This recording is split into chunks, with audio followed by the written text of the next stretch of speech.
నమస్తే. నేడు అనగా మే 18న ఒక వార్త. కాకినాడ జిల్లా కిర్లంపూడి మండలం గోనేరులో వివాహమై 22 రోజుల్లోనే యువతి ఆత్మహత్య వార్త విన్న సందర్భంలో నాలో మెదిలిన భావాలు. నాలాగే పుట్టి పెరిగే ఓ ప్రియ మనిషి జీవశాస్త్ర రీత్యా, ఆధ్యాత్మిక రీత్యా జీవి లేదా మనిషి జీవించాలి. జీవించే హక్కు ప్రతి మనిషికి ఉంది. అది దేవుడు లేదా ప్రకృతిని ఏర్పాటు చేసిన కర్త ఇచ్చిన జన్మ హక్కు. శాస్త్రాలు చదివినా, దైవ గ్రంథాలు చదివినా, గుడులు, చర్చిలు, మసీదులు తిరిగినా, అవి పెరిగిన భక్తిపరుల కుటుంబాలు 95% ఉన్న ఉపయోగం నేడు శూన్యం. కారణం మనుషుల మధ్య ద్వేషం, అసమానత, కులం, మతం, పార్టీలు, చదువులు, పరువు, అహంకారం, స్వార్థం, పిరికితనం, బలహీనత, అత్యాస, మూఢనమ్మకాల ప్రభావాల వలన నేడు హత్యలు చేయడం, ఆత్మహత్యలు చేసుకోవడం, అజాగ్రత్తతో యాక్సిడెంట్ చేయడం అమానుషత్వం.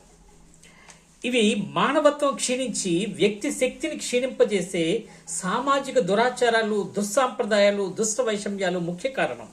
మనిషి ఒక జీవి, మహోన్నతమైన జీవి. ఈ సృష్టిలో దేవుని తరువాత శక్తివంతమైన వ్యక్తిగా సృష్టించబడితే శక్తిహీనుడిగా ఎందుకు మారి ఆత్మహత్య చేసుకుంటున్నాడు?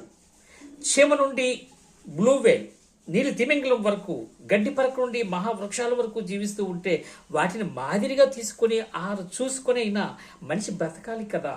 అన్నీ కుదిరితే నీలాగే మాట్లాడతారు అని అంటారా? ఏమో. సరే, విద్య లేకపోతే బ్రతకలేమా? ఆస్తి లేకపోతే బ్రతకలేమా? పెళ్లి కాకపోతే బ్రతకలేమా? పిల్లలు లేకపోతే బ్రతకలేమా? నీవు బ్రతకడానికి కావలసినవి ఏమిటి? గాలి, నీరు, ఆహారం. నీవు వెతకలే గాని ఈ ప్రకృతి నీకు తల్లి వల్ల అన్నీ ఇవ్వగలదు.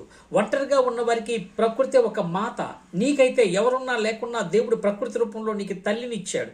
ఎక్కడైనా ఈ భూమిపై బ్రతకగలవు. ప్లీజ్, మనిషి ప్రాణం తీయకు. అలాగే ఆత్మగౌరవం అనే పిరికితనంతో చావకు. ఎదిరించు.